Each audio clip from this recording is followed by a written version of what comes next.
Siapapun kita, apapun kita,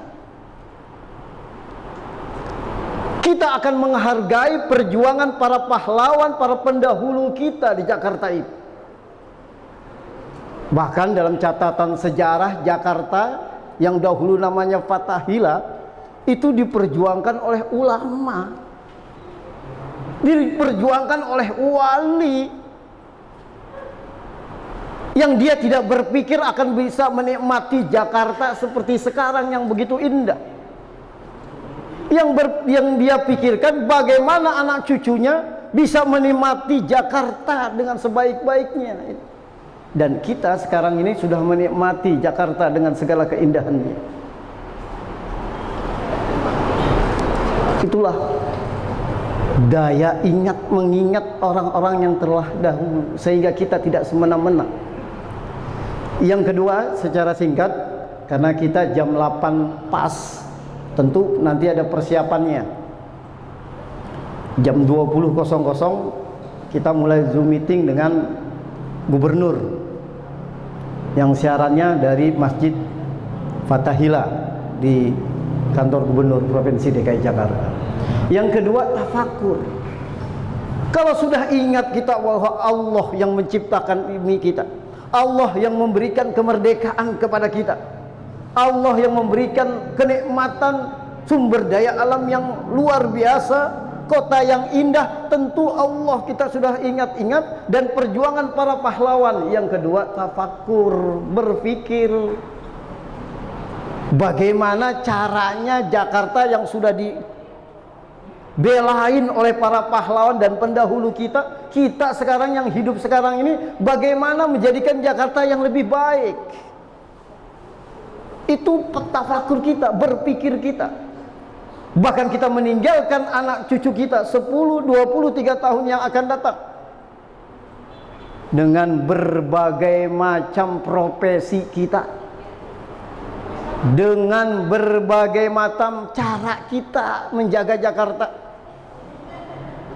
Mari kita saling bekerja sama menjaga Jakarta ini yang lebih baik, menjadikan Jakarta yang lebih indah. Kalau semboyan Pak Gubernur, sejahtera apa? Sejahtera warganya. Sejahtera warganya, maju kotanya, sejahtera warganya. Ini semboyan bukan tanpa makna. Ini semboyan bukan tanpa perjuangan. Ini perjuangan bukan sekedar kita pikirkan, tapi bagaimana kita berbuat untuk Jakarta. Yang punya jabatan dengan jabatannya, yang sebagai warga bagaimana jadi warga yang baik, yang jadi kiai yang bisa menyatukan semua umat, mengademkan semua umat, sehingga Jakarta ke depan lebih baik daripada hari ini. Karena itu kata Al-Quran tadi, ya ayyuhalladzina amanu taqullaha wal tanzur nafsum ma qaddamat liqad. Hai orang-orang yang beriman, bertakwalah kepada Allah. Kuncinya pertama tentu bertakwa. Uraian tentang bertakwa ini luas. Sebagai warga Jakarta, sebagai orang yang beragama, bahkan kalau boleh secara integral, bukan hanya yang beragama Islam, siapa saja sebagai warga Jakarta yang beragama, dia bertakwa kepada Allah Subhanahu wa Ta'ala. Kuncinya mengikuti ajaran agamanya dengan baik. Lalu wal tanzur nafsum ma qaddamat liqad. Hendaklah dia tilik, dia perhatikan, dia pikirkan apa yang sudah dia lakukan kemarin untuk hari esok. Bagaimana Jakarta ke depan jauh lebih baik daripada Jakarta sekarang. Karena itu ketika ada pemilihan kepala daerah, pemilihan gubernur atau seterusnya, kita tidak perlu marah. Tapi kita bagaimana semuanya, siapapun yang jadi, kita arahkan untuk bisa menjadikan Jakarta yang lebih baik. Kalau kita itu berpikirnya, tidak perlu ada gontok-gontokan di antara kita. Berbeda pilihan boleh, pakai kaos berwarna-warni, silakan. Tapi yang kita pikirin, yang kita lakukan adalah berbuat baik, beramal saleh, melakukan yang terbaik buat kota ini, menjadikan sejahtera untuk warganya. Itu yang harus kita jadikan. Karena itu di ulang tahun 493 ini, kalau usia ya, nggak ada satupun manusia ini yang hidupnya sampai 493 ya, bagi zaman sekarang ya. Yang paling tangguh saja, ini paling tangguh nih. Ini moto ulang tahun Jakarta sekarang kan, Jakarta tangguh ya. Jakarta tangguh itu artinya warganya yang kuat, Jakartanya yang berpikir untuk melakukan amal-amal kebaikan untuk Jakarta yang lebih baik. Mulai disiplin warganya, taat kepada pemimpinnya, mengikuti apa yang harus dilakukan. Itulah ketakwaan. Itulah cara kita berpikir untuk memperbaiki kota kita ini. Yang terakhir, baru kita tasakur, bersyukur. Meskipun kita sedang mengalami musibah pandemi COVID-19 ini, kita harus tetap bersyukur. Kita tetap harus bersyukur. Subhanallah ya. Kita ini di dunia, Indonesia, Jakarta, dengan segala macam ujian dan cobaannya, kita masih tetap bisa eksis. Bahkan kalau kota Jakarta, kalau ulang tahun kota Jakarta sekarang ini motonya Jakarta tangguh, tangguh itu tanpa kesabaran tidak mungkin kita tangguh. Ini karena kesabaran kita warga. Disuruh tetap di rumah, kita tetap sabar. Bahkan Allah Subhanahu wa taala kalau dia uji hambanya, pengen diuji karena cintanya, Allah uji dulu. Kata Rasul, idza ahaballahu abdan ibtalah. Apabila Allah Subhanahu wa taala mencintai makhluknya, hambanya, Allah uji hambanya. Jakarta pengen tangguh, warganya diuji. Kalau kita sedang diuji oleh COVID-19,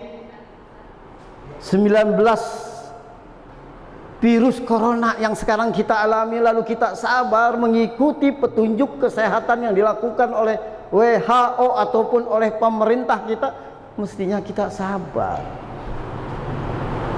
Jangan seolah-olah kita merasa lebih tahu, seolah-olah kita bisa mengetahui semuanya.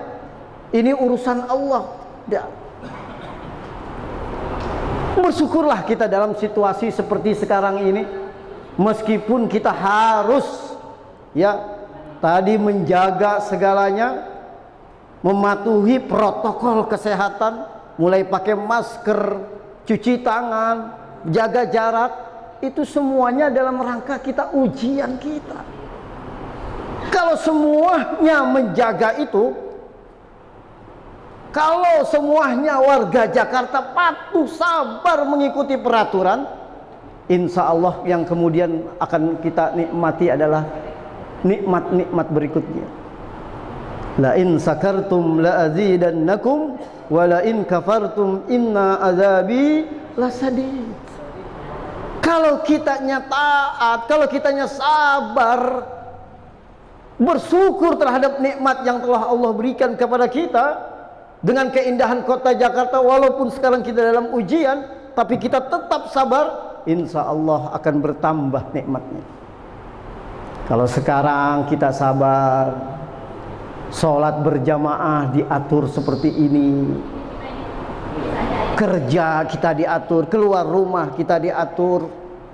Kalau kita taat, kita sabar, kita bersyukur, insya Allah nikmatnya nanti akan kita dapatkan.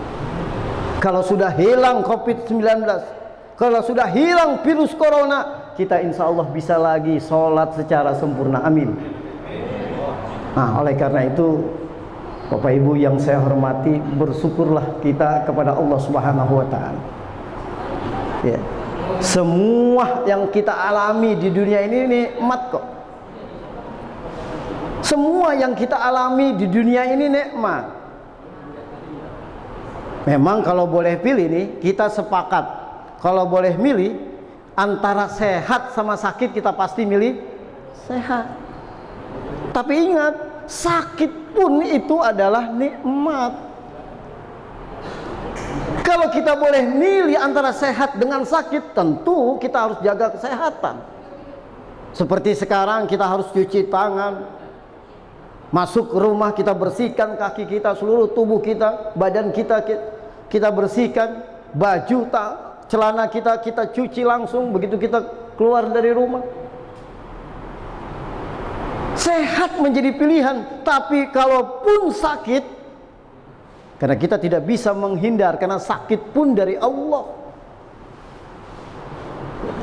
Itu tadi kata hadis, Allah Subhanahu wa ta'ala, kalau Allah cinta, bisa jadi kita diuji dengan penyakit, penyakit pun jadi nikmat. Loh, kenapa bisa? Penyakit itu kafaratun. Penyakit itu menjadi penebus dari dosa kita. Kalau kita nggak pernah sakit, nggak pernah ketebus dosa kita. Sehari semalam kita melakukan dosa itu nggak kehitung. Ya. Satu-satunya makhluk di dunia yang nggak pernah sakit tuh Fir'aun. Fir'aun itu nggak pernah sakit. Jangan kena virus corona, flu saja nggak kena virus. Makanya Fir'aun sombong. Fir'aun lupa, nggak ingat Allah, nggak tazakur, tidak tafakur. Kenapa? Karena dia merasa hebat. Bahkan Fir'aun karena saking hebatnya mengatakan, saya ini Tuhan, karena tidak pernah sakit. Boleh jadi kalau sekarang seluruh dunia kita, khususnya umat Islam, yang diuji oleh Allah dengan pandemi COVID-19 ini, karena cintanya Allah kepada kita. Tapi kita berharap semoga kita semuanya, khususnya yang hadir pada kesempatan malam hari ini, keluarga kita yang ada di rumah, saudara kita, tetangga kita, semuanya dipelihara oleh Allah Subhanahu wa ta'ala. Jauhkan dari virus corona, diselamatkan oleh Allah Subhanahu wa ta'ala. Apalagi kita sudah membaca surah Yasin ditambah Ratibul Haqqat. Mudah-mudahan apa yang semuanya kita baca pada malam hari ini memberikan keberkahan kepada kita yang hadir, keluarga kita di rumah, tetangga kita, saudara kita, dan umumnya warga Jakarta semuanya. Demikian saya kira, lebih kurangnya mohon maaf. Usikum wa nafsi bi taqwallah. Wassalamualaikum warahmatullahi wabarakatuh.